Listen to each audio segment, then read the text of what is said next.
ल ठिकै छ। अनि आज हामी साथीहरू आउँदैछन् त होला हैन? आउँदै होला नि सर। एकछिन 2-4 मिनेट वेट गरौँ न त है। हस् सर।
के हामी स्टार्ट गर्दै गर्ने त?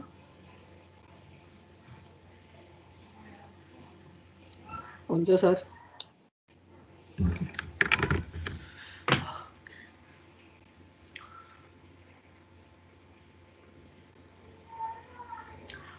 लास्ट टाइम हामीले कहाँसम्म पढेको थियौँ? बेनिफिट्स अब्जेक्टिभ पनि सकेको थियो होला है? एडभान्टेज अफ ई गभर्नेन्ससम्म सर। हजुर। यो च्यालेन्जेस इन ई गभर्नेन्स पढेको थिएन? च्यालेन्जेस एकैछिन है सर। पढेको थियौँ होला। छैन सर, च्यालेन्जेस चाहिँ छैन। ई गभर्नेन्स मोडलसम्मै पढे जस्तो लाग्यो मैले। विनोद? हो र? हो सर मोडलसम्म पढा government to government, government to business, government to employees, government to citizens, यो सम्म पढेको होला होइन? हो सर। हो ठिकै छ, एउटा फेरि रिपिट भयो। ई गभर्नेन्सको बेनिफिट्सहरू यो अगाडि हामीले पढि नै सक्यौँ। सो यो अलिकति फर्म यो ट्याबुलर फर्ममा रहेछ। सो ई गभर्नेन्सले के गर्छ भन्दाखेरि चाहिँ delivery of services to citizens, improve interface with business and industries, empower citizens' thought access to knowledge and information, make the working of government more efficient and effective, more transparent बनाउने भयो, सिटिजन्सहरूलाई चाहिँ services लिनलाई चाहिँ convenience हुने भयो, flow of information speedy हुने भयो, plus smoother हुने भयो। सो कोलाबोरेसन अब इन्टर डिपार्टमेन्ट अथवा इन्टर डिपार्टमेन्ट कम्युनिकेसन्सहरू चाहिँ सजिलो हुने भयो, फाइनलाइजेसन अफ सिटिजन्स बिजनेस क्विक हुने भयो, lace corruption, revenue growth, cost reduction, किन भन्दा तिमीले डिफ्रेन्ट फिजिकल इन्टिटिजहरू जस्तै चाहिँ पेपर र अरू स्टेसनरीहरूको कस्टहरू घटेको, online access to information 24 hours चाहिँ तिम्रो गभर्मेन्टको एभाइलेबिलिटिजहरू चाहिँ सर्भिसेसहरू चाहिँ अभाइलेबल हुने भयो है, and online application and submitting र प्रोसेसिङ हुने भयो। So this all are self explanatory है, यसमा खासै केही भन्नु नपर्ला। र अर्को चाहिँ के छ भन्दाखेरि चाहिँ अब यो ई गभर्नेन्स इम्प्लिमेन्ट गर्नलाई के ब्यारियर्स हुनसक्छ त है, यसको बारेमा खासै हामीहरूले त्यस्तो डिटेलमा डिस्कसन गरेको छैनौँ होला, तैपनि एकचोटि हेरौँ है। सो फर्स्टमा चाहिँ ई गभर्नेन्स इम्प्लिमेन्ट गर्नलाई people are resistance to change है, केही कुरा नयाँ कुरा इम्प्लिमेन्ट गर्नलाई चाहिँ के हुन्छ भन्दाखेरि चाहिँ ह्युमन नेचर है, human are naturally resistance to change है। अब हाम्रो केसमा पनि अब हामीहरूले कति सुनेछ होला, अब हाम्रै देशमा पनि तपाईँको कति के अरे अनलाइन सिस्टम कम्प्युटर सिस्टमहरू ल्याउँदाखेरि कति कर्मचारीहरूले चाहिँ यसको चाहिँ विरोध गरेको थियो, तिनीहरूको जागिरै जाने हो कि होइन, अनलाइन सिस्टमले तिनीहरूलाई चाहिँ अब्सोल्युट बनाइदिने हो कि भनेर है। सो अब चाहिँ पिपुल्सलाई चाहिँ त्यो चाहिँ कसरी कन्भिन्स गर्ने, ई गभर्नेन्सको बेनिफिट छ है युज गरिसकेपछि भनेर चाहिँ त्यो एउटा चाहिँ पिपुललाई चाहिँ कन्भिन्स गराउन पनि एउटा चाहिँ ब्यारियर्स छ है। सो अब सेकेन्ड भनेको ल्याक अफ पब्लिक अवेरनेस है, अब पब्लिकलाई चाहिँ थाहा नै नहुनसक्छ कति कुराहरू चाहिँ तिम्रो ई गभर्नेन्सबाट गर्न सकिन्छ भनेर। सो अब अहिले आएर त कति मान्छेलाई चाहिँ तिम्रो अनलाइन बिल पेमेन्ट हुन्छ इलेक्ट्रिसिटीको भनेर अहिले धेरैलाई थाहा भयो होला, तर अब चाहिँ पहिला लकडाउनको अगाडि स्टेजेसमा जब चाहिँ अनलाइन पेमेन्टको बारेमा मान्छेलाई त्यति थाहा थिएन, कतिजना चाहिँ त्यो बिजुलीको चाहिँ महसुल बुझाउनु हुँ त्यो बिजुलीको अफिसमा चाहिँ लाइन लागेर जान्थ्यो कि है। सो अब पब्लिकलाई चाहिँ ई गभर्नेन्स छ है, यो फेसिलिटिजहरू यो सर्भिसेसहरू अभाइलेबल छ भनेर चाहिँ त्यो एउटा अवेर गराउन पनि एक किसिमको च्यालेन्जेस है। सो अर्को केस भनेको पब्लिक फियर एन्ड स्केप्टिसिजम, अब त्यो भनेको पब्लिकले चाहिँ अब सपोज अनलाइन पेमेन्ट गर्दाखेरि होइन अर्कै ठाउँमा पो जाने हो कि होइन अर्कै एकाउन्टमा पो जाने हो कि, त्यो भन्ने पनि एउटा डर भइरहेको छ। अनि अर्को भनेको these are all related to IT access है, टेलिकम्युनिकेसन सर्भिस पुग्छ कि पुग्दैन, इन्टरनेटको सर्भिस सबै ठाउँमा पुग्न सक्छ कि सक्दैन। सो अब हामीलाई चाहिँ एकदम दुर्गम क्षेत्रमा होइन त्यो इन्टरनेटको सर्भिस पुर्याउनु पनि अलिकति प्रब्लमेटिकै हुन्छ, जहाँ रोडहरू छैन त्यसमा चाहिँ इन्टरनेटको र टुल्सहरू अथवा टेक्नोलोजिजहरूको इन्फ्रास्ट्रक्चर कसरी सेटअप गर्ने, द्याट इज अल्सो प्रब्लम। अनि अर्को भनेको अब हामीले ई गभर्नेन्स ल्याइसकेपछि तपाईँको पब्लिक सेक्टरमा गभर्मेन्ट सेक्टरमा त्यो आइटीको टेक्नोलोजीलाई अन्डरस्ट्यान्ड गर्ने, त्यसलाई म्यानेज गर्न सक्ने, त्यसलाई मेन्टेन गर्न सक्ने आइटी स्टाफको पनि कमी हुनसक्छ। मेबी तिनीहरूलाई पनि हामीले चाहिँ कुनै त्यो स्किल्सहरू डेभलप गर्नको लागि डिफ्रेन्ट प्रोग्राम्सहरू राख्नुपर्ने हुनसक्छ। So this is also challenge है। अनि अर्को भनेको हार्डवेयर एन्ड सफ्टवेयर, अब यो तिमीहरूको चाहिँ अब तिमीले हामीले के गर्नु पऱ्यो भन्दा हामीले दिने सर्भिसेसहरू होस्टिङ गर्नु पऱ्यो, त्यसको लागि मेबी हामीलाई एडुकेट एमाउन्ट अफ सर्भर्सहरू चाहियो, डेटा सेन्टरहरू चाहियो, र त्यो हामीले चाहिँ त्यो डेटाहरू लिनको लागि अप्रोप्रिएट वेबसाइट्सहरू चाहियो, सर्भिसेसहरू चाहियो। These are also a challenges in implementation of E governance. अनि लास्टमा चाहिँ के हुनसक्छ भन्दाखेरि चाहिँ अब त्यत्रो युजर्सहरूको त्यत्रो सिटिजन्सहरूको डेटा लिइसकेपछि अब त्यो डेटालाई चाहिँ कसरी चाहिँ सिक्योर गर्ने है, मान्छेले चाहिँ आफ्नो प्राइभेसी चाहिँ लस नगरोस् भनेर डेटालाई चाहिँ कसरी अप्रोप्रिएट लेभल अफ एक्सेसेसहरू दिने, त्यो कुराको पनि एउटा चाहिँ च्यालेन्ज हुनसक्छ है। So these are the basic challenges in implementing E governance है। अब अर्को छ हाम्रो E government as information system भन्ने छ है। यो इन्फर्मेसन सिस्टम भनेको तिमीहरूले सुनेका छौ होला है अभियसली, इन्फर्मेसन सिस्टम भन्ने कहाँ पढेछौ?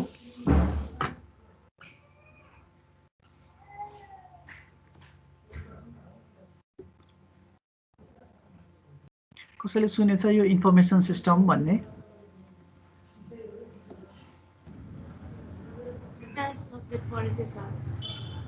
स्याडमा त तिमीहरूले इन्फर्मेसन सिस्टमको बारेमा त तिमीहरूले धेरै ठुलो च्याप्टरै मल्टिपल च्याप्टरै पढ्यो होला है। पढेको याद छ कि छैन ज्ञानेन्द्र?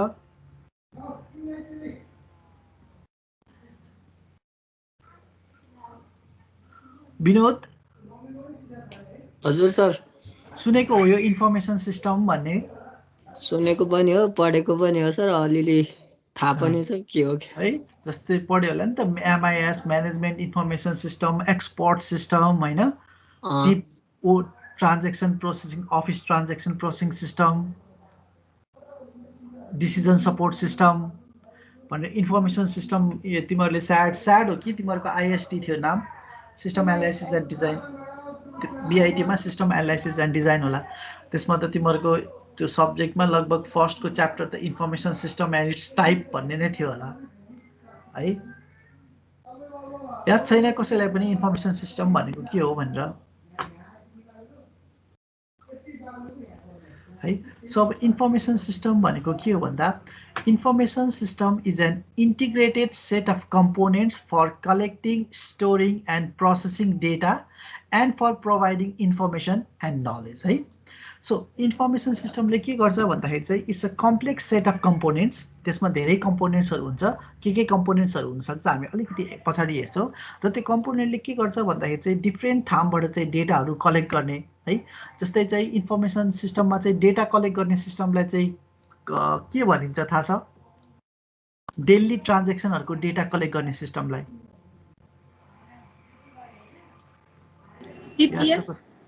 टिपिएस है ट्रान्जेक्सन प्रोसेसिङ सिस्टम है। सो त्यो टिपिएसबाट चाहिँ हामीले डेली डेटाहरू कलेक्ट गरेर चाहिँ के गर्थ्यौँ त्यसलाई प्रोसेस गरेर चाहिँ त्यसको एउटा समरी जस्तो निकाल्थ्यौँ त्यसलाई चाहिँ हामीले एमआइएस भनिन्थ्यो होइन management information system. So information सिस्टमले के गर्छ डेटाहरूलाई कलेक्ट गर्छ र त्यसलाई चाहिँ स्टोर गर्छ फ्युचर युजको लागि अथवा पछि प्रोसेस गर्नको लागि र थर्डमा चाहिँ के गर्ने भयो डेटालाई प्रोसेस गरेर त्यसबाट चाहिँ रेलेभेन्ट इन्फर्मेसन अथवा नलेजहरू चाहिँ डिराइभ गर्छ है। सो सिस्टम इन्फर्मेसन सिस्टममा के हुन्छ it has got different components and it does different activities है। कम्पोनेन्ट्स हुन्छ र त्यो कम्पोनेन्ट्सहरू मिलेर इन्फर्मेसन सिस्टम बन्छ र त्यो इन्फर्मेसन सिस्टमले चाहिँ सर्टेन काम अथवा सर्टेन एक्टिभिटिजहरू गर्छ है। सो अब हाम्रो के छ भन्दा हाम्रो हेऱ्यो भने ई गभर्नेन्स भनेको पनि त यही त हो नि होइन। ई गभर्नेन्सले के गर्छ भन्दा इलेक्ट्रोनिकली तपाईँको डिफ्रेन्ट पब्लिकहरूबाट होइन बिजनेसहरूबाट डेटा कलेक्ट गरेर त्यो डेटाबाट चाहिँ के गर्छ भन्दा रेलेभेन्ट इन्फर्मेसन निकालेर त्यो डेटासँग चाहिँ त्यो इन्फर्मेसनसँग चाहिँ सिटिजनहरूले चाहिँ इन्टरेक्सन गर्न सक्छ है। सो अब हामीले के गर्छौँ भन्दाखेरि चाहिँ ई गभर्नेन्स भनेको पनि एउटा के हो it's type of information system है। ई गभर्नेन्सको थ्रु पनि हामीले के गर्छौँ डेटाहरूलाई कलेक्ट गरेर स्टोर गरेर त्यहाँबाट चाहिँ नलेज अथवा चाहिँ इन्फर्मेसन चाहिँ डिराइभ गर्छौँ जसले चाहिँ हामीले के गर्न सक्यो भन्दाखेरि चाहिँ सिटिजन्सहरूलाई चाहिँ स्मुथ एन्ड फास्ट सर्भिसेसहरू दिन सक्यो है। सो अब हामीले इन्फर्मेसन सिस्टमलाई चाहिँ के गर्नु पर्यो भन्दाखेरि चाहिँ ई गभर्नेन्सको पर्सपेक्टिभबाट हेर्नु पर्यो अथवा reversely e governance is viewed as an information system है। सो अब ई गभर्नेन्सलाई इन्फर्मेसन सिस्टमको रूपमा भ्यू गरिसकेपछि अब इन्फर्मेसन सिस्टममा त के हुन्छ देयर आर डिफ्रेन्ट कम्पोनेन्ट्स। कसैलाई याद छ what are the different components of information system?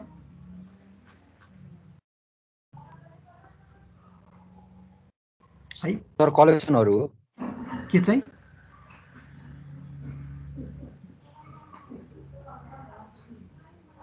कसैलाई पनि थाहा छैन कम्पोनेन्ट्स अफ इन्फर्मेसन सिस्टम पढे नै होला सर। त्यो कम्पोनेन्ट भनेको त्यो कलेक्सन प्रोसेसिङहरू त होला नि स्टोरिङहरू हार्डवेयर सफ्टवेयर डाटाहरू होला। हो विनोदले भन्यो नि। सो इन्फर्मेसन सिस्टम भनेको तिम्रो हार्डवेयर सफ्टवेयर होइन डेटा पिपुल र प्रोसेस है। मेनली यो 5वटा पढ्यो होला तिमीहरूले याद छ तिमीहरूलाई 5वटा कम्पोनेन्ट्सहरू हुन्छ भनेर याद छ सर है। सो अब याद छ है त्यही नै हो इन्फर्मेसन सिस्टमको कम्पोनेन्ट्सहरू त्यही नै भयो। सो अब हामीले चाहिँ ई गभर्नेन्सलाई चाहिँ एउटा इन्फर्मेसन सिस्टमको रूपमा हेरिसकेपछि इन्फर्मेसन सिस्टममा त डिफ्रेन्ट कम्पोनेन्ट्सहरू हुन्छ।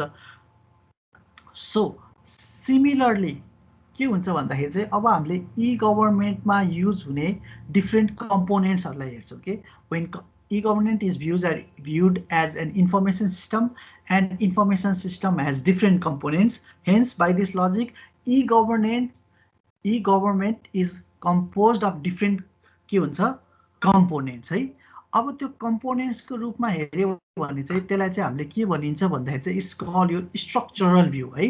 सो ई-गभर्नेन्स लाई चाहिँ हामीले त्यसको कम्पोनेन्ट्सहरूको कलेक्सनको रूपमा हेर्यो भने that kind of view or that kind of architecture is called your structural architecture है अथवा स्ट्रक्चरल भ्यू। र अर्को सेकेन्ड भनेको चाहिँ हामीले एउटा इन्फर्मेसन सिस्टमलाई चाहिँ त्यसले के काम गर्छ त त्यसमा भएको डिफ्रेन्ट प्रोसेसेसको रूपमा पनि हेर्न सक्छौँ। So we can view information system from to different perspective or to different views. एउटा भनेको views from the different components that it is made of, and the second view भनेको चाहिँ viewed from the different activities that it does है। So structural view र process view भन्ने छ र structural view लाई हेर्नको लागि चाहिँ हामीले यो IT पोस्मो मोडल अथवा IT पोस्मो चेकलिस्ट को रूपबाट हेर्छौँ है। यो टर्म भनेको अलिकति पछाडि पनि आउँछ। सो यसले के गर्छ भन्दाखेरि चाहिँ information system is viewed as a collection of information, technology, hardware, information, data, telecom, people, processes, and etc. है। So different components ले बनेको हुन्छ र त्यो components के हो भन्दाखेरि चाहिँ यो ITPOSMO भनिन्छ। So these are the different components of an information system है। अब यो components को बारेमा चाहिँ हामीले हेर्छौँ है। So first मा चाहिँ information system को components भनेको के हो? Information system मा के हुनु पर्यो? इन्फर्मेसन हुनु पर्यो है। सो अब ई गभर्नेन्सलाई चाहिँ एउटा हेर्ने भ्यू भनेको के भयो आइटी पोस्मो मोडल र यो मोडलले के भन्छ भन्दाखेरि चाहिँ एउटा ई गभर्नेन्स हामीले बनायो भने ई गभर्नेन्स सिस्टम बनायो भने त्यसमा चाहिँ के हुनु पर्यो it has to contain information है। So information is the data that is used by the user of the system. So त्यो युजर तिम्रो गभर्मेन्ट पनि हुनसक्छ, त्यो युजर तिम्रो बिजनेस पनि हुनसक्छ र त्यो युजर चाहिँ तिम्रो सिटिजन पनि हुनसक्छ। The thing is it should contain information है। अब इन्फर्मेसन चाहिँ तिम्रो टु टाइप्सको हुनसक्छ, formal information and informal information. अब फर्मल इन्फर्मेसन भनेको चाहिँ रुल्स एन्ड रेगुलेसन्सहरू हुन सक्यो, इन्फर्मल इन्फर्मेसन भनेको चाहिँ तिम्रो गाइडलाइन्सहरू हुन सक्यो है। सो फर्मल्ली गर्नुपर्ने कुराहरूलाई चाहिँ तिम्रो फर्मल इन्फर्मेसनमा जाने भयो, अनि अर्को चाहिँ गाइडलाइन्सहरू अनि सजेसन्सहरू यदि यस्तो इन्फर्मेसन छ भने चाहिँ that is called your informal information है।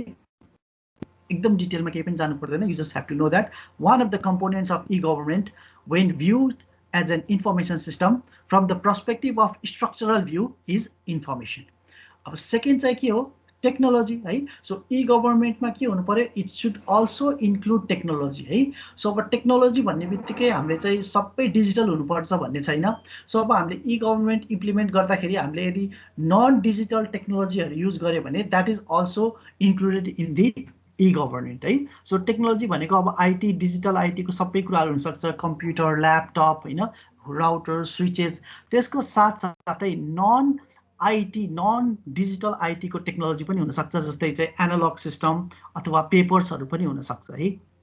पेपर्सलाई हामीले स्क्यान गरेर पनि के गर्न सक्छौँ त्यसलाई चाहिँ एज अ इन्फर्मेसनको रूपमा स्टोर गर्न सक्छौँ है। जस्तै यसको चाहिँ के हुन्छ भन्दा जस्तै हामीले ई गभर्नमेन्टमा पेपरको पनि कसरी युटिलाइजेसन हुनसक्छ भन्दा जस्तै हामी चाहिँ त्यो नागढुङ्गाबाट चाहिँ होइन थानकोटबाट चाहिँ हामी गयो भने त्यसले चाहिँ त्यो पुलिसले चाहिँ के गरेको हुन्छ भन्दा सबै चाहिँ तिम्रो पेपरमा चाहिँ यो गाडी यो नम्बरको गयो भनेर लेखेको हुन्छ र पछि हामीले चाहिँ कतै केहीतिर एक्सिडेन्ट हुनु भयो भने त्यो हामीले त्यो नम्बरहरू डेटा हेरेर त्यो यति बजेदेखि यति बजेसम्म कति नम्बरको गाडी गएको थियो भनेर त्यो डेटालाई चाहिँ हामीले के गर्यो हाम्रो चाहिँ सेन्ट्रल डेटाबेसमा राखेर त्यसको चाहिँ त्यो गाडीको चाहिँ हामीले ओनर्सहरू पनि खोज्न सक्छौँ है। So paper and non digital IT can also be included as the technology that is used in e government systems. बुझिरहेछ सुनिरहेछ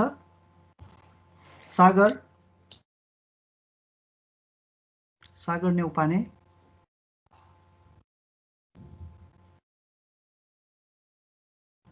सायरा सुनिरहेछ सर। सुनिरहेछ है, फास्ट त भइरहेछ नि, ठिकै छ सर। अब अर्को भनेको चाहिँ के हुनु पर्यो भन्दा अभियसली इन्फर्मेसन सिस्टम अथवा ई गभर्नेन्स सिस्टमलाई चाहिँ के हुनु पर्यो, इट सुड कन्टेन के अरे प्रोसेस है। सो त्यसले के गर्नु पर्यो, प्रोसेस भनेको के हो, the different activities or the work that is done by the E governance system अथवा चाहिँ इन्फर्मेसन सिस्टमलाई चाहिँ हामीले के भन्ने भयो, प्रोसेस भन्ने भयो।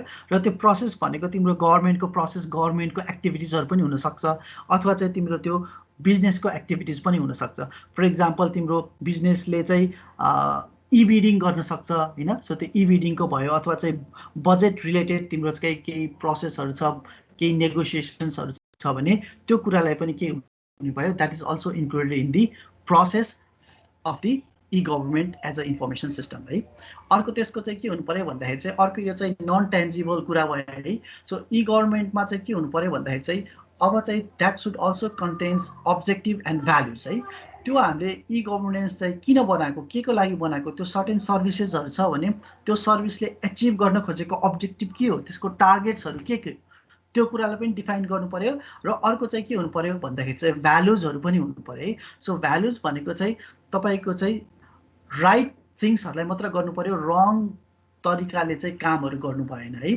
सो यो भनेको अब बिजनेस पर्सपेक्टिभबाट के हुन्छ भन्दा चाहिँ दे आर प्रफिट ओरिएन्टेड है, उनीहरूलाई जसरी पनि रिटर्न्सहरू हाई ल्याउनु पर्यो, आफ्नो स्टेक होल्डर्सहरूलाई चाहिँ खुसी राख्नु पर्यो। तर चाहिँ हाम्रो ई गभर्नेन्समा आइसकेपछि हाम्रो चाहिँ monetary return is not the most important thing है। त्यो भनेको त्यो मात्र होइन कि हामीले चाहिँ के हुनु पर्यो भन्दा चाहिँ गभर्मेन्टले राइट वेमा चाहिँ के गर्नु पर्यो, थिङ्सहरू गर्नु पर्यो है। सो रङ कुराहरू, नराम्रो इमोरल एक्टहरू गर्नु भएन। So that is defined by the values that is implemented in the use of e government system है। त्यसपछि अर्को भनेको अब ई गभर्मेन्ट सिस्टमको अर्को कम्पोनेन्ट्स भनेको चाहिँ पिपुल भयो होइन। सो के चाहियो भन्दा हामीलाई चाहिँ त्यो ई गभर्मेन्ट सिस्टम चलाउनको लागि कम्पिटेन्ट स्टाफ्सहरू चाहियो, एडुकेट नम्बर अफ स्टाफ्सहरू चाहियो। सो यदि तिनीहरूसँग स्किल्स छैन भने त्यो स्किल्सहरू डेभलप गराउनु पर्यो। So the another components of e government is that it should also consider the number of staffs that is required to run the system and the skills and competencies that is required to operate that system है। number of people र स्किल्सहरू चाहिँ चाहियो है। त्यसपछि अर्को भनेको त्यो ई government सिस्टममा चाहिँ के हुनु पर्यो, म्यानेजमेन्ट सिस्टम एन्ड स्ट्रक्चर्स हुनु पर्यो। सो त्यो ई गभर्मेन्ट सिस्टम बनाइसकेपछि त्यो अपरेसन्स कुन डिपार्टमेन्टले गर्ने, कसले गर्ने, त्यो गर्दाखेरि चाहिँ उनीहरूले कुन कुन फिचर्सहरू युज गर्ने, कुन कुन चाहिँ तिम्रो सिस्टम्सहरू युज गर्ने, र त्यो चाहिँ के हुन्छ भन्दाखेरि चाहिँ त्यो ई गभर्नेन्स सिस्टम बनाइसकेपछि त्यसको इस्यु बनाउँछ हामीले डिफ्रेन्ट स्टेक्स होल्डर अथवा डिफ्रेन्ट पर्सन्सहरू होला त्यो ई गभर्नेन्स चलाउनको लागि। तिनीहरूको चाहिँ हायरार्की के हो है, को चाहिँ टप हो, को चाहिँ बटम हो, तिनीहरूको चेन अफ कमान्ड्सहरू के हो, यो कुरालाई पनि हामीले के गर्नु पर्यो, we have to define it है।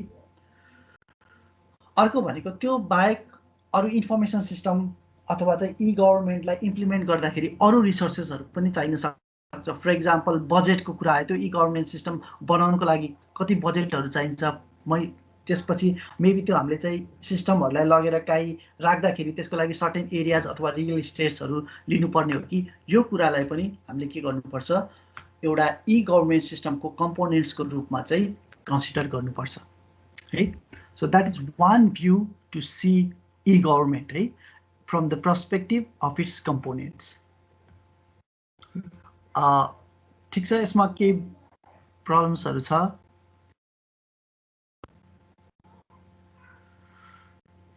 शङ्कर,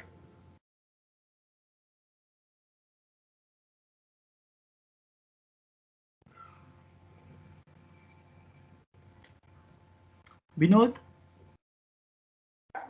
हजुर सर। के सुनिरहेछ है मैले भनेको? डिस्टर्ब ब्रेक त भएको छैन? छैन सर, छैन, सुनिरहेछ। ए ओके ओके, ठिकै छ। केही प्रब्लम छ? छैन सर है, खासै गाह्रो कुराहरू केही छैन। तिमीले टपिकहरू थाहा पायो भने त्यो भित्रको कुरालाई त यतिकै पनि जेनरली एक्सप्लेन गर्न सकिन्छ होला है, एकचोटि सुनिसकेपछि। सकिन्छ सर है। अब यो तिमीहरूको एकदम म्युट भएर बसिरहेको छु, अब ध्यान दिएर सुनेको हो कि मेरो कनेक्सन ब्रेक भइरहेको हो थाहै हुँदैन है। सो बेला बेलामा चाहिँ म फिडब्याक लिने कोसिस गर्छु। हस् सर, हस्। ओके, सो एउटा ई गभर्नेन्सलाई हेर्ने एउटा पर्सपेक्टिभ भनेको चाहिँ डिफ्रेन्ट कम्पोनेन्ट्सको रूपमा भयो। ई गभर्नमेन्टमा चाहिने डिफ्रेन्ट कम्पोनेन्ट्स के हुन्छ त्यसको भ्यूबाट पनि ई गभर्नेन्सलाई हेर्न सकियो। र अर्को कम्पोनेन्ट्स अथवा अर्को हेर्ने ई गभर्नमेन्टलाई हेर्ने अर्को भ्यू अथवा अर्को पर्सपेक्टिभ भनेको चाहिँ प्रोसेस भ्यू हो। भनेको चाहिँ अब यो भ्यूले चाहिँ के गर्छ, ई गभर्नमेन्ट सिस्टमलाई हेर्दाखेरि चाहिँ त्यहाँ हुने डिफ्रेन्ट प्रोसेसेसहरू के हो त, त्यसको आधारमा चाहिँ यो ई गभर्नमेन्ट सिस्टमलाई भ्यू गर्न सकिन्छ है। र ई गभर्नमेन्टलाई चाहिँ तिम्रो प्रोसेसको रूपमा भ्यू गर्ने चाहिँ तिम्रो एउटा फ्रेमवर्क अथवा चाहिँ त्यसको भ्यू गर्ने पर्सपेक्टिभलाई चाहिँ के भनिन्छ, सिपसोडा चेकलिस्ट भनेर भनिन्छ है। यहाँ चाहिँ एउटा यो डायग्राम छ, सोर्स हुने भयो, सोर्सबाट क्याप्चर गरिन्छ, क्याप्चर गरिसकेपछि त्यसलाई इनपुट गरिन्छ र त्यो इनपुटलाई चाहिँ maybe you need to store it, store गरिसकेपछि के गरिन्छ त्यसलाई रिट्रिभ गरेर मेबी प्रोसेस गरिन्छ होला, प्रोसेस गरिसकेपछि आउटपुट आउँछ, आउटपुट आइसकेपछि त्यसलाई आउटपुटको आधारमा वी टेक सर्टेन डिसिजन लिइसकेपछि that is converted into action है। So this is the general framework. अब यो हामीले यो डिफ्रेन्ट कम्पोनेन्ट्सहरू डिफ्रेन्ट प्रोसेसेसहरू के हो त्यो कुरालाई डिफाइन गर्छौँ है। सो प्रोसेस भनेको सीबाट क्याप्चर, आईबाट इनपुट, एसबाट स्टोर, अनि त्यसपछि ओबाट आउटपुट, त्यसपछि डीबाट डिसिजन र एबाट एक्सन है। So this is the process view of the E government system. ठिक छ। सो फर्स्टको चाहिँ के छ भन्दाखेरि चाहिँ क्याप्चर है। सो अब हामीले के गर्नु पर्यो भन्दाखेरि चाहिँ अब एउटा यो इक्जाम्पल छ, अब हाम्रो चाहिँ मैले अब के गर्नु पर्यो भन्दाखेरि चाहिँ अब ट्याक्स पे गर्नु पर्यो थ्रु योर अनलाइन सिस्टम है। ई गभर्नमेन्टको सिस्टमबाट ट्याक्स पे गर्नु पर्यो भने अब मैले फर्स्टमा के गर्नु पर्यो भन्दाखेरि चाहिँ मेरो इन्कम कहाँ छ, मेरो चाहिँ एक्सपेन्सेसहरू कहाँ भइरहेछ भनेर मैले सबै डेटाहरू चाहिँ कलेक्ट गर्नु पर्यो है। सो मेबी मैले 5 ठाउँमा जागिर गरिरहेको छु भने जब 1बाट मेरो इन्कम कति छ, अर्गनाइजेसन 2बाट कति छ, जब 3बाट कति छ है, अर्गनाइजेसन 4बाट इन्कम कति छ र मेरो 5th जबबाट कति इन्कम छ, त्यो सबै मैले के गर्नु पर्यो त्यसलाई कलेक्ट गर्नु पर्यो।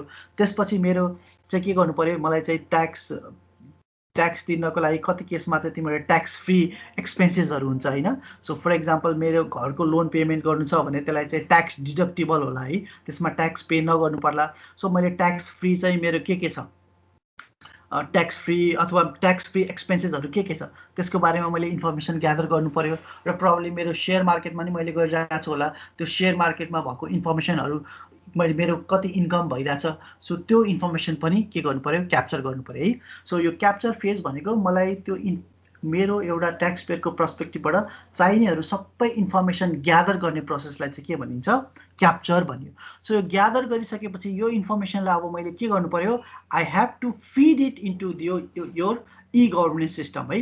गभर्नमेन्टको सिस्टममा चाहिँ मैले के गर्नु पर्यो, त्यसलाई चाहिँ इनपुटको रूपमा चाहिँ दिनु पर्यो है। सो म मेबी त्यो वेबसाइट छ भने वेबसाइटमा गएर मेरो यो इन्कमहरू यो छ भनेर चाहिँ फिल आउट गर्नु पर्यो होला है। सो इनपुट भनेको it's the entering of data into the system, the tax payer types the data in an E form on the revenue agency website है। सो सेकेन्डमा चाहिँ के भयो, अब तिमीले सबै अब तिम्रो ट्याक्स एजेन्सीमा चाहिँ गएर आफ्नो सबै डेटा हाल्यो। So that is the second process of N E government system है। सो सेकेन्डमा चाहिँ you input the data. So अब इनपुटमा डेटा भइसकेपछि अब तिमीले त्यो ट्याक्स हालिसकेपछि तिम्रो इन्कम हाल्यो र तिम्रो एक्सपेन्सेस हालिसकेपछि अब तिम्रो ट्याक्स क्यालकुलेसन गर्नु पर्यो है। सो अब ट्याक्स क्यालकुलेसन गर्नेलाई चाहिँ हामीले त्यो प्रोसेसलाई के भन्ने भयो, इट्स कल योर प्रोसेस है। त्यसले सर्टन एक्टिभिटिज गर्छ, ट्याक्सहरू क्यालकुलेट गर्ने भयो। So that is the process phase है, अथवा चाहिँ तिम्रो चाहिँ that is call your process view of your information system. अब फर इक्जाम्पल अब हाम्रो नेपालको केसको यो ट्याक्स रेट छ 2077-78 को। सो यसमा चाहिँ के छ, 4 लाखसम्म कमाउँछौ भने त्यसको चाहिँ जम्मा 1% इन्कम ट्याक्स लाग्छ। त्यसमाथिको हरेक 1 लाखमा चाहिँ 10% लाग्छ। त्योभन्दा माथिको हरेक 2 लाखसम्म चाहिँ के लाग्छ, 20% लाग्छ। र त्योभन्दा माथिको अर्को 3 लाखसम्म चाहिँ कति पर्सेन्ट लाग्ने भयो, 30% लाग्ने भयो है। सो तिमीले दिएको डेटालाई चाहिँ डिफ्रेन्ट ट्याक्स ब्राकेटमा राखेर चाहिँ के गर्नु पर्यो, तिम्रो चाहिँ ट्याक्स क्यालकुलेट गर्नु पर्यो है। सो अब त्यो सिस्टमले के गरिदिन्छ, तिमीले दिएको डेटालाई लिएर त्यो डेटालाई चाहिँ के गर्छ, प्रोसेस गरेर लजिक लगाएर चाहिँ के गरिदिने भयो, एउटा चाहिँ तिम्रो आउटपुट दिने भयो है। सो अब त्यो आउटपुट दिनुभन्दा अगाडि तिमीले लेखेको सबै डेटाहरूलाई चाहिँ के गर्न सक्छ, त्यो गभर्नमेन्टले चाहिँ तिमीले यति इन्ट्री गरेको थियो भनेर तिमीले इन्ट्री गरेको सबै डेटालाई चाहिँ के गर्नु पर्यो, काहीँ लगेर चाहिँ स्टोर गर्नु पर्यो, पछि चाहिँ रिट्रिभ गर्नुको लागि चाहिँ स्टोर गर्नु पर्यो र त्यो स्टोर गर्ने प्रोसेस पनि एउटा ई गभर्मेन्ट सिस्टमको चाहिँ पार्ट हो है। सो यो त तिमीले बुझिहाल्छौ, कतै डेटाबेसमा लगेर चाहिँ डेटा सर्भरमा लगेर स्टोर गर्नु पर्यो र हामीले चाहिँ के गर्नु पर्यो भन्दाखेरि चाहिँ अब त्यो हामीले सबै डेटाहरू दिइसकेपछि त्यसले हामीलाई के गर्ने भयो, हाम्रो इन्कम ट्याक्सको चाहिँ के कुन ब्राकेटमा पर्छौँ त्यो ब्राकेटको भ्यालुहरू राखेर चाहिँ हामीलाई चाहिँ के गर्ने भयो, हाम्रो ट्याक्स कति हुन्छ त्यो चाहिँ हामीलाई आउटपुटको रूपमा दिने भयो है। सो आउटपुट भनेको प्रोसेस डेटालाई चाहिँ ल तिम्रो इन्कम ट्याक्स यति आयो है, तिमी यो ब्राकेटमा पर्दो रहेछौ र यो अनुसार तिम्रो एक्सपेन्सेसहरू डिडक्ट गरेर this is the amount of tax you should pay भनेर चाहिँ एउटा आउटपुट दिने चाहिँ एउटा प्रोसेस भयो है। सो अब त्यो आउटपुट आइसकेपछि अब तिमीले हेर्छौ, त्यसलाई हेरिसकेपछि अब कि त त्यो गभर्मेन्टको सिस्टमले निकालेको आउटपुट चाहिँ ठिक छ कि त त्यसले चाहिँ केही एररनस रिपोर्ट निकाल्यो है। सो यसो निकाल्दाखेरि उसले ट्याक्स क्यालकुलेट गरेको गलत रूपमा ट्याक्स क्यालकुलेट गरेको रहेछ भने अब तिमीले चाहिँ के गर्नु पर्यो भन्दाखेरि चाहिँ you have to take a decision, you either accept the output or you reject the output है। सो रिजेक्ट गऱ्यो भने चाहिँ मेबी तिमीले फेरि गएर त्यहाँ इनपुट गर्नु पर्यो होला, अथवा चाहिँ कसैलाई इमेल पठाएर यस्तो भयो भनेर क्वेरी गर्नु पर्यो होला, र यदि तिमीले एक्सेप्ट गर्छौ भने चाहिँ के गर्नु पर्यो, यु हेभ टु पे है। त्यसपछि तिमीले चाहिँ क्रेडिट कार्डबाट हुन्छ कि अथवा अनलाइन कार्डबाट के हुन्छ त्यसपछि चाहिँ तिमीले पेमेन्ट गर्नु पर्यो है। र यो रिजेक्ट गर्नेलाई पनि तिम्रो रिजेक्ट गर्ने एक्सनलाई पनि that is called your action है। सो तिम्रो डिसिजन चाहिँ ल मैले त यो मैले मान्दिनँ, यो रिजेक्ट गर्छु भनेर चाहिँ तिमीले चाहिँ के गर्यो भन्दा फेरि त्यो ट्याक्स रेभिन्यूको डिपार्टमेन्टको मान्छेहरूलाई चाहिँ इमेल पठायो अथवा चाहिँ तिनीहरूसँग करेस्पोन्डिङ गर्यो भने that is also called an action है।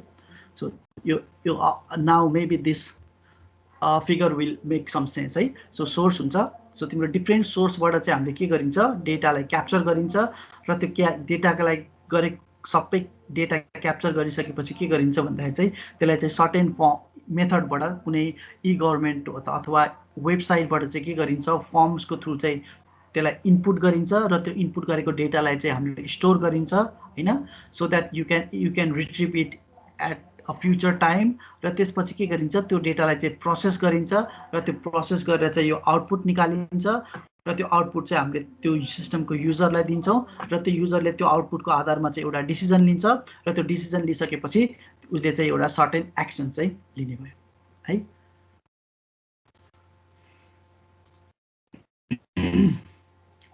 के छ यो बुझिरहेछ स्मरिका? हजुर सर बुझिरहेको छु है, सुनिरहेछ है? हजुर सुनिरहेको छु सर। ओके,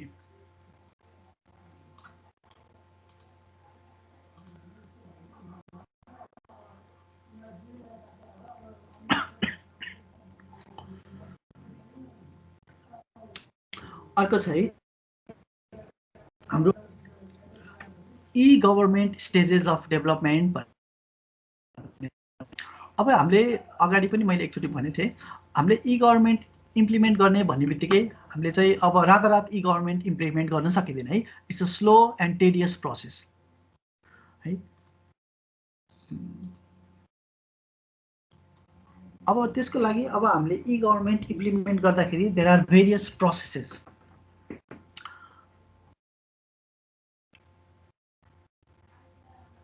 एक मिनट है, मेरो यहाँ अलिकति प्रब्लम आएछ।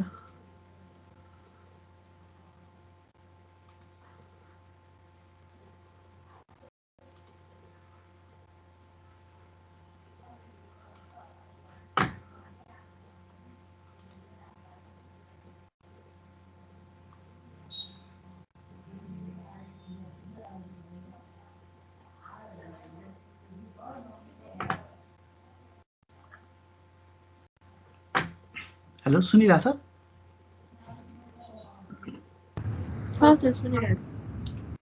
Okay okay.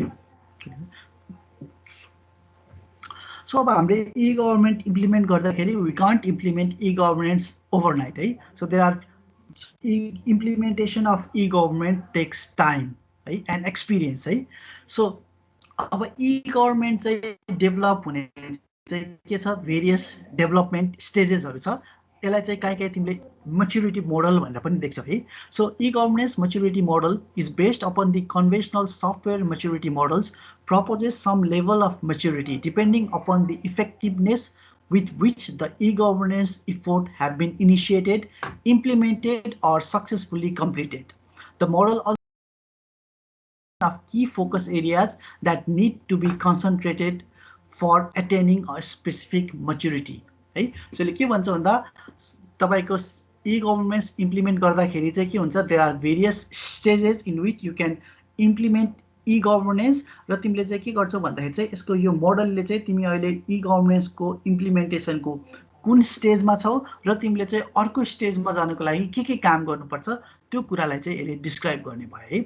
सो फर्स्ट हेर्यो भने यो e-governance को चाहिँ स्टेजेस अफ डेभलपमेन्ट भनेको फर्स्टमा चाहिँ फर्स्ट स्टेजलाई इन्फर्मेसन स्टेज भनिन्छ र सेकेन्डलाई चाहिँ हाम्रो के भनिन्छ इन्टरेक्सन स्टेज भनिन्छ, थर्डलाई चाहिँ ट्रान्ज्याक्सन स्टेज भनिन्छ र फोर्थलाई चाहिँ हाम्रो के भनिन्छ इन्टिग्रेसन स्टेज भनेर भनिन्छ है. So there are 4 stages of development of e-government system है. सो अब हरेक स्टेजमा चाहिँ information system e-government information system कस्तो हुन्छ त, के फिचर प्रोभाइड गर्छ त त्यो e-governance सिस्टमले भनेर हामी एकचोटि हेर्छौँ है. सो फर्स्टमा चाहिँ के छ भन्दा that is called your information stage. This is the initial stage of web presence. A few websites are launched that contain limited and static information which is updated more frequently with increasing usage and customer pressure. The information may be limited to the basic functions, facts, figure, and contact details of government department and agencies. Right? So first phase भनेको e-governance implementation को first phase भनेको information phase है अथवा information stage. यो स्टेजमा के हुन्छ भन्दाखेरि चाहिँ एउटा गभर्नमेन्टले चाहिँ हाम्रो के गर्छ भन्दाखेरि चाहिँ एउटा वेब प्रेजेन्स इस्टाब्लिसमेन्ट गर्छ है. त्यो भनेको एउटा बेसिक मेबी स्ट्याटिक वेबसाइट बनाउँछ होला र त्यो वेबसाइटमा चाहिँ के हुन्छ लिमिटेड फङ्सन्सहरू हुन्छ र यसले चाहिँ के गरिन्छ भन्दा it is generally use to give some information to the users है. सो फर एक्जाम्पल अब कुनै तिम्रो म्युनिसिपालिटीको चाहिँ तिम्रो चाहिँ वेबसाइट छ भने त्यसले चाहिँ त्यो म्युनिसिपालिटीको डिफ्रेन्ट डिपार्टमेन्टहरू के हो, त्यो डिपार्टमेन्टमा चाहिँ काम गर्ने मान्छेहरू को हो र त्यसलाई चाहिँ तिनीहरूलाई चाहिँ कसरी कन्ट्याक्ट गर्ने, मेबी तिनीहरूको फोन नम्बर राखिदिएको हुनसक्छ, मेबी तिनीहरूको चाहिँ इमेल एड्रेस राखिदिएको हुनसक्छ, मेबी त्यहाँ चाहिँ डिफ्रेन्ट पोलिसी स्टेटमेन्ट्सहरू राखिदिएको हुन्छ है. सो यस्तो बेसिक कुरा बेसिक स्ट्याटिक वेब प्रेजेन्सबाट चाहिँ के गर्यो भन्दा कुनै पनि गभर्नमेन्टले अथवा चाहिँ कुनै पनि स्टेटले चाहिँ के गर्यो information one way information flow गरायो भने त्यसलाई चाहिँ हामीले के भन्यो भन्दा that is called your information phase of implementation of e-government है. सो चाहिँ फर्स्ट भयो. अब सेकेन्ड फेजमा चाहिँ के हुन्छ भन्दाखेरि चाहिँ वेबसाइट बनाइसकेपछि फर्स्टमा वेबसाइट बनाएर इन्फर्मेसन फ्लो बनायो र त्यसपछि अर्को फेज भनेको चाहिँ that is called your interaction phase है. So interaction phase मा चाहिँ के हुन्छ भन्दाखेरि चाहिँ in this stage the citizen can interact with government agencies in a one-way street manner. The citizen can download form, file forms, return and complaints online with government agencies. The capacity to search specialized database and send emails to government agencies and link between related websites are also available. So यसले के भन्यो भन्दाखेरि चाहिँ second फेजमा चाहिँ तिमीले अब चाहिँ information view मात्र गर्ने होइन. फर्स्ट फेजमा तिमीले वेबसाइटबाट इन्फर्मेसन लिन मात्र सक्छौ. अब सेकेन्ड फेजमा गइसकेपछि तिमीले त्यो वेबसाइटको थ्रु गभर्नमेन्टसँग चाहिँ के गर्न सक्छौ इन्टरेक्सन पनि गर्न सक्छौ है. सो इन्टरेक्सन गर्ने भनेको त्यहाँ चाहिँ फर्म्सहरू होला, त्यो फर्म्सहरूलाई चाहिँ तिमीले डाउनलोड गर्न सक्छौ अथवा चाहिँ तिमीले फर्म्सहरू चाहिँ भर्न सक्छौ. फर एक्जाम्पल तिमीले अब लोकसेवाको दिँदैछौ भने तिमीले आफ्नो लोकसेवाको फर्म डाउनलोड गर्दाखेरि चाहिँ लोकसेवामा आफ्नो के गर्नु पर्यो युजर नेम र पासवर्ड राखेर चाहिँ आफ्नो चाहिँ प्रोफाइल क्रिएट गर्नु पर्यो है. सो त्यो डिफ्रेन्ट फर्म फिलअप गरेर तिमीले आफ्नो चाहिँ प्रोफाइलहरू बनाउन सक्छौ है. सो त्यहाँबाट मेबी गभर्नमेन्टले तिमीलाई चाहिँ एउटा सर्टेन लेभलसम्म चाहिँ एफएक्यू अथवा अनलाइन हेल्पहरू चाहिँ राखिदिन सक्छ होइन. सो यो बेसिकली अहिले तिमीले चाहिँ के गर्न सक्यौ भन्दा तिमीले सर्टेन रूपमा चाहिँ गभर्नमेन्टलाई केही इन्फर्मेसन पठाउन सक्यौ. पहिला चाहिँ तिमीले गभर्नमेन्टबाट चाहिँ वेबसाइटबाट इन्फर्मेसन रिसिभ मात्र गर्न सक्थ्यौ. अब चाहिँ तिमीले केही फर्म्सको थ्रु चाहिँ गभर्नमेन्टसँग चाहिँ इन्टरेक्सन गर्न सक्यौ त्यो वेबसाइटको थ्रु अथवा अरू कुनै एप्लिकेसनको थ्रु भने चाहिँ त्यसलाई चाहिँ हामीले के भनिने भयो इन्टरेक्सन फेज है। अब त्यसपछि गइसकेपछि चाहिँ अब हाम्रो चाहिँ के छ भन्दाखेरि चाहिँ ट्रान्ज्याक्सन फेज भन्ने आउँछ है। सो ट्रान्ज्याक्सन फेजमा चाहिँ के हुन्छ भन्दाखेरि चाहिँ इट्स अ बाई डिरेक्सनल। अब तिमीले चाहिँ डिफ्रेन्ट एक्टिभिटिज अथवा डिफ्रेन्ट ट्रान्ज्याक्सनहरू नै तिम्रो चाहिँ ई गभर्मेन्ट सिस्टमबाट गर्न सक्छौ। फर इक्जाम्पल तिमीले चाहिँ के गर्न सक्छौ भन्दाखेरि चाहिँ online payment of utility bill है, तिमीले बिजुलीको पैसा, बत्तीको पैसा, बत्ती पानी यस्तो टेलिफोनको पैसा सबै चाहिँ अनलाइनबाट पे गर्न सक्छौ। तिमीले ट्याक्सहरू पनि के गर्न सक्छौ अनलाइनबाट। तिमीले अब भेहिकल रेजिस्ट्रेसनहरू गर्न सक्छौ अनलाइनबाट। तिमीले भेहिकलको चाहिँ लाइसेन्स रिन्युअल भयो अनि पर्सनल लाइसेन्स रिन्युअलहरू सबै अनलाइनबाट गर्न सक्छौ। तिमीले डिफ्रेन्ट पर्मिट्सहरू हुनसक्छ, डिफ्रेन्ट जब बिजनेसले चाहिँ सर्टेन काम गर्नको लागि चाहिँ पर्मिट्सहरू तिमीले के गर्न सक्छौ अनलाइनबाटै लिन सक्छौ है। सो अनि सर्टिफिकेट्सहरू पनि तिमीहरूलाई चाहिँ के गरिदिन सक्छ भन्दा चाहिँ गभर्मेन्टले अनलाइन रूपमै प्रोभाइड गरिदिन सक्छ है। So this is called transaction phase and in transaction phase both the government and you can interact with each other so that the citizens can get the required services from the client, from the government है। so that is called your transaction phase है। यहाँ चाहिँ अब अरू चाहिँ के भनिरहेछ भन्दाखेरि चाहिँ अब तिमीले ई प्रोक्युरमेन्ट अथवा चाहिँ तिमीले अब के गर्न सक्छौ भन्दा गभर्मेन्टले चाहिँ तिम्रो के गर्न सक्छ भन्दाखेरि चाहिँ तिम्रो हायरिङहरू पनि होइन, आफ्नो इम्प्लोइहरूको गभर्मेन्टको हायरिङहरू पनि के गर्न सक्छ यो ट्रान्ज्याक्सन फेजमा चाहिँ अनलाइन अथवा चाहिँ इलेक्ट्रोनिक मिन्सबाट चाहिँ गर्न सक्ने भयो है। सो अब लास्टली चाहिँ के छ भन्दाखेरि चाहिँ इन्टिग्रेसन फेज अथवा इन्टिग्रेसन स्टेज भन्ने छ। सो यसले as its name suggest it's the final stage र यसमा चाहिँ के हुन्छ भन्दा every services that is given by the government can be gotten by your e government system है। सो यसमा चाहिँ ई गभर्मेन्ट सिस्टमबाट गभर्मेन्टले दिने सबै फिचर्स एन्ड फेसिलिटिजहरू चाहिँ हामीले सबै चाहिँ एप्लिकेसन अथवा चाहिँ अनलाइनबाट चाहिँ पाउन सक्छौँ र यसको यदि यस्तो सिस्टम इम्प्लिमेन्ट भयो भने चाहिँ त्यसको लागि चाहिँ हामीहरूको गभर्मेन्टले चाहिँ सिटिजनको र बिजनेसको सबै डेटाहरू चाहिँ के गरिरहेको हुन्छ स्टोर गरिरहेको हुन्छ है। From birth to date all the data of the citizen is put into your information system. Similarly तिम्रो बिजनेसको पनि सबै कामहरू चाहिँ सबै काम र सबै बिजनेसको डेटा पनि कहाँ हुन्छ तिम्रो चाहिँ इन्फर्मेसन सिस्टममा हुन्छ है। यो केसमा मैले इन्फर्मेसन सिस्टम भनेर ई गभर्नेन्सको सिस्टममा हुन्छ भन्न खोजेको है। र अब त्यसपछि के हुने भयो भन्दाखेरि अब त्यो इन्टिग्रेसन फेजमा गइसकेपछि अब सेक्युरिटी र प्राइभेसीको इस्युहरू पनि आउने भयो है। सो अब गभर्मेन्टले कुनै कामहरू गर्दैछ भने बजेटिङहरू पनि त्यहीबाट गर्न मिल्छ, प्लानिङहरू पनि त्यही तिम्रो चाहिँ सिस्टमबाटै गर्न मिल्ने भयो। So it is the final phase of implementation of e government system and in this phase all the services that is given by the government are provided through your e-governance system. Okay, so these are the 4 stages of your e-government system implementation. Sagar, sunirahcha मेरो voice?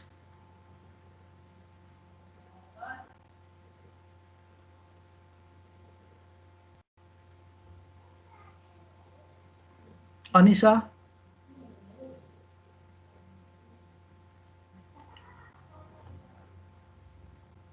Vinod सुनिरहेछ sir.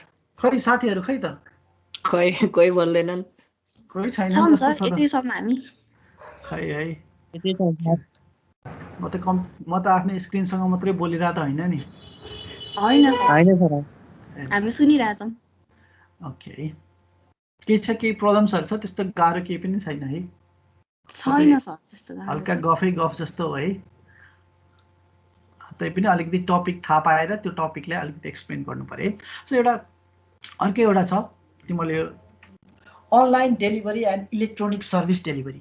यो भनेको चाहिँ के हो भन्दाखेरि चाहिँ electronic service delivery or ESD refers to providing of government services through the internet or other electronic means. It is related to e-services and e-government. This is by far the most visible impact of e-government, to the extent that often e-government is identified with the provision of electronic services. Electronic service delivery is obviously beneficial to the citizen and other customer of the government in a variety of ways, but what are the benefit of government itself in the EST है। So यो भनेको केही पनि हैन, अहिले हामीले जति पनि पढिरहेछौँ द्याट्स योर EST भनेको चाहिँ यदि गभर्मेन्टले आफ्नो सर्भिसेसहरू इलेक्ट्रोनिकली दिन्छ भने that kind of services are called your ESD और इलेक्ट्रोनिक सर्भिस डेलिभरी है। सो फर इक्जाम्पल तिम्रो भनिहाले अगाडि रेजिस्ट्रेसनको कुरा भयो, फर्म फिलअप गर्ने कुराहरू भयो, ड्राइभिङ लाइसेन्सको कुराहरू भयो, तिम्रो बिजुली पेमेन्टको कुरा भयो, these are all your example of electronic service delivery है।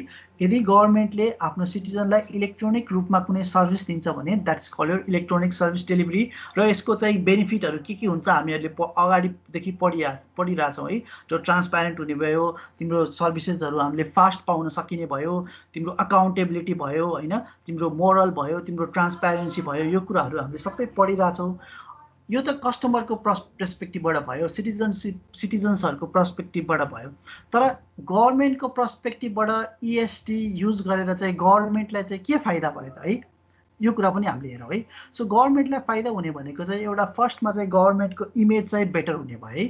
सो अब हाम्रो गभर्मेन्टले चाहिँ अब गभर्नेन्स सिस्टमहरू अथवा इलेक्ट्रोनिकली सर्भिसेस दिन थाल्यो भने यसको स्पिड बढ्ने भयो, इफिसियन्सी एन्ड ट्रान्सप्यारेन्सी बढ्ने भयो। यसले गर्दाखेरि चाहिँ the government will have a positive approval rating from the perspective of its citizen or population है। So that is very important in a democracy system where government को image determines if they are elected again है। So तिम्रो government system use गरिसकेपछि सर्भिसेसहरू चाहिँ के हुने भयो, fast हुने भयो है, स्मुदर हुने भयो। त्यसले गर्दा गभर्मेन्टको चाहिँ के हुने भयो, इमेज चाहिँ उसको जनमासमा अथवा पब्लिकमा चाहिँ के हुने भयो, राम्रो हुने भयो है। So that is one benefit from the perspective of the government है। अनि अर्को भनेको better targeting of the benefits है। अब हाम्रो देशमा त यो खासै त्यो बेनिफिट्सहरू त्यति हामीले प्रोभाइड गर्दैनौँ है। तर बाहिर गइसकेपछि तिम्रो के हुन्छ भन्दाखेरि चाहिँ तिम्रो सोसियल सेक्युरिटी भन्ने हुन्छ, तिम्रो चाहिँ अलिकति बुढो भइसकेपछि तिमीलाई फ्री हेल्थ केयरहरू दिन सकिन्छ होइन।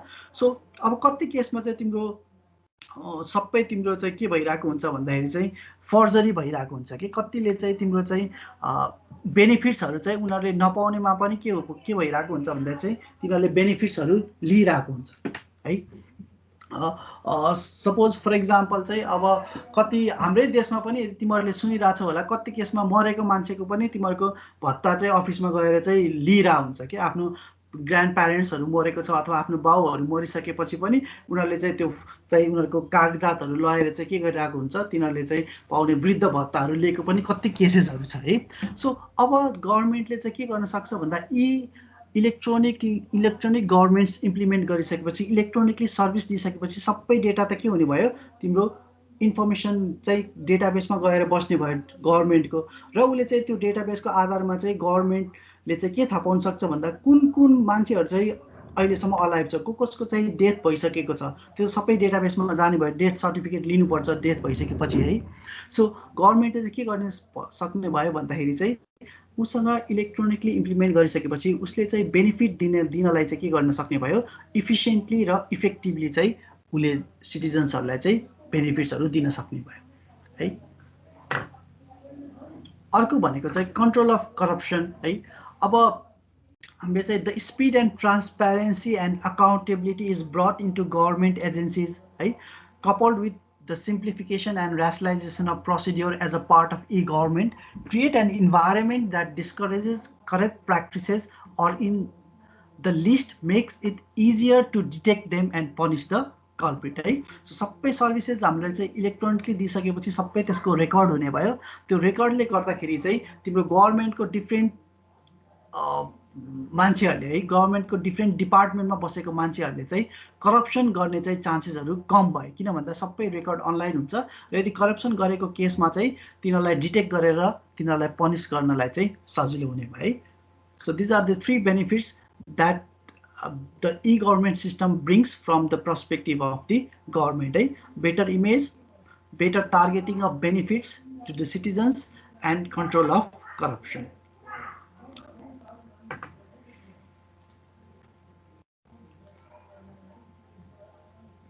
शङ्कर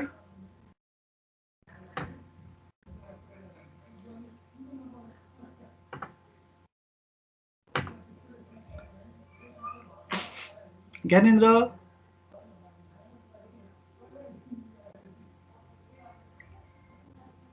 स्मारिका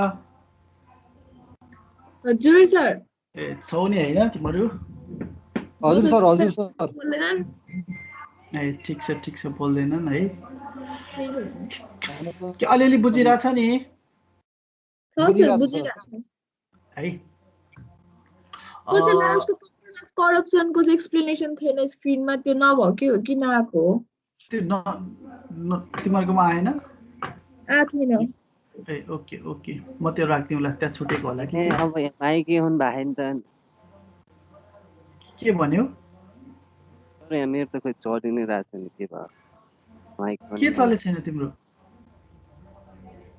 सुने छैनौ तिमीले मलाई हैन त्यो मेरो माइक चाहिँ अन भइरहेको छैन क्या ए ओके ठिकै छ है ठिकै छ कहिलेकाहीँ अलिकति सुन्दा अलिकति कम्फर्टेबल पोजिसनमा सुनिरहेको हुन्छ होइन अलिकति अगाडि आएर त्यो माइकलाई अनम्युट गर्न पनि टाइम लाग्ने हुनसक्छ द्याट्स फाइन है सो जेनरली खासै त्यस्तो केही एकदमै नबुझेको केही नै कुरा नहोला तैपनि स्टिल एकचोटि हामीले रिभाइज गऱ्यो भने त्यसलाई चाहिँ खासै त्यस्तो गाह्रो नहोला है सो अब म एउटा टास्क दिन्छु तिमीहरूलाई है अब के गर्नु पर्यो भन्दाखेरि चाहिँ तिमीहरूले नेपालको कन्टेक्स्टमा है अहिले ई गभर्मेन्टको सिस्टमको इम्प्लिमेन्टेसन चाहिँ अहिले कुन स्टेजमा छ है यो कुरालाई एउटा स्टडी गरेर the implementation of e government in Nepal भनेर चाहिँ एउटा तिमीहरूले एउटा केस स्टडी जस्तो गर्नु पर्यो है त्यसो अब असाइनमेन्टको रूपमा गरेलाई the implementation of e government or e governance in Nepal अहिले नेपालमा चाहिँ ई गभर्नेन्समा चाहिँ के कुराहरू इम्प्लिमेन्ट भइरहेछ होइन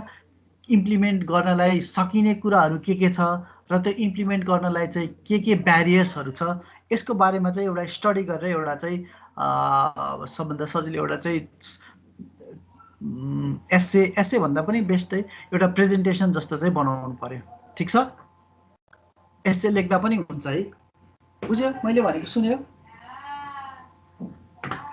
सर है अब तिमीहरूले चाहिँ यो मैले भनिहालेँ लास्टमा हाम्रो एउटा मैले सिलेबसमा पनि देखाएको थिएँ केस स्टडी भनेर एउटा ठुलै च्याप्टरहरू छ होइन सो अब त्यसमा चाहिँ हामीले हरेक दुई देशहरूको है मोस्टली कन्टिनेन्टहरूको चाहिँ केस स्टडीहरू गर्नुपर्ने हुन्छ डिफ्रेन्ट कन्टिनेन्ट्समा र डिफ्रेन्ट कन्ट्रिजहरूमा अहिले ई गभर्नेन्सको स्टेजहरू के छ के इम्प्लिमेन्ट भइरहेछ होइन कहाँ इम्प्लिमेन्ट गर्न सकिन्छ र इम्प्लिमेन्ट गर्नलाई के ब्यारियर्सहरू छ यसको बारेमा हामीले केस स्टडी गर्नुपर्छ र सबभन्दा फर्स्टमा चाहिँ हामी नेपालबाटै स्टार्ट गरौँ है सो नेपालमा चाहिँ ई गभर्नेन्सको चाहिँ स्टेज के छ है कुन कुरामा चाहिँ ई गभर्नेन्स इम्प्लिमेन्ट भइरहेछ है कुन डिपार्टमेन्टहरूले युज गरिरहेछ कुन डिपार्टमेन्टहरूले युज गरिरहेको छैन र इम्प्लिमेन्ट गर्नलाई चाहिँ के ब्यारियर्सहरू छ है र त्यो ब्यारियर्सहरू हटाउनलाई के गर्न सकिन्छ अथवा ई गभर्नेन्सको युजले चाहिँ पहिला चाहिँ कति गाह्रो थियो र अहिले चाहिँ कति सजिलो बनायो है यो कुराहरूलाई स्टडी गरेर चाहिँ तिमीहरूले एउटा चाहिँ केस स्टडी चाहिँ गर्नुपर्ने भयो है सो यो स्टडी गरेर अब नेक्स्ट क्लासमा चाहिँ हामी यसको बारेमा चाहिँ डिस्कसन गरौँला र यसको लागि बेस्ट चाहिँ तिमीहरूले चाहिँ अलिकति स्लाइड बनाएर त्यसलाई डिस्क्राइब गर्दाखेरि बेस्ट होला है सो मेबी त्यसले स्टडी गरेर 15-20 स्लाइड्सहरू बनाएर चाहिँ यसलाई चाहिँ हामीले चाहिँ डिस्कसन गर्नु पर्यो ठिक छ यो ठिक छ सर बुझ्यौ है तिमीहरूले बुझेँ सर है यो सबैले स्लाइड बनाएर लिएर आउनु पर्यो म चाहिँ जसलाई पनि त्यो प्रेजेन्ट गर्न लगाउन सक्छु है है यो के हाई वेटेजको छ लास्टको च्याप्टर छ यो चाहिँ एकदम हाई वेटेजको छ भनेको हाई आवरको छ र यसलाई चाहिँ हामीले लगभग यसरी केस स्टडी गरेर लगभग हाम्रो सबै कन्टिनेन्टहरूको चाहिँ जेनरली बेसिकली के छ स्टेट ई गभर्नेन्सको भनेर चाहिँ हामी केस स्टडी गर्छौँ र सर्टेन केसमा चाहिँ हाम्रो तोक्दैकै छ चाइनाको गर इन्डियाको पनि गर भनेर चाहिँ सिलेबसमा लेखेछ र त्यो गरेको देशहरूको पनि हामी गर्छौँ है केस स्टडीहरू चाहिँ हामी गर्छौँ र नेक्स्ट क्लासमा आउँदाखेरि चाहिँ सबैजनाले चाहिँ अब कतिवटा स्लाइड हुन्छ यो मैले भनेको कुराहरू state of E governance in Nepal भनेर चाहिँ एउटा स्लाइड बनाएर चाहिँ के छ यही कुरालाई लेखेर चाहिँ तिमीहरूले स्लाइडहरू बनाउनु पर्यो र नेक्स्ट क्लासमा चाहिँ तिमीहरूले यो चाहिँ आफ्नो साथीहरूलाई भन्नु पर्यो म जसलाई पनि सोध्न सक्छु है क्लियर छ ओके है त क्लियर छ सर क्लियर छ ओके है म यो तिमीहरूको आजको एटेन्डेन्स डाउनलोड गरेँ है त हस् सर ओके ल एटेन्डेन्स लिएँ मैले ल आजलाई यति गरौँ है त Okay, sir.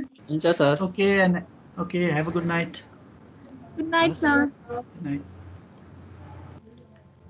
Bye bye, sir. Good night. Good night.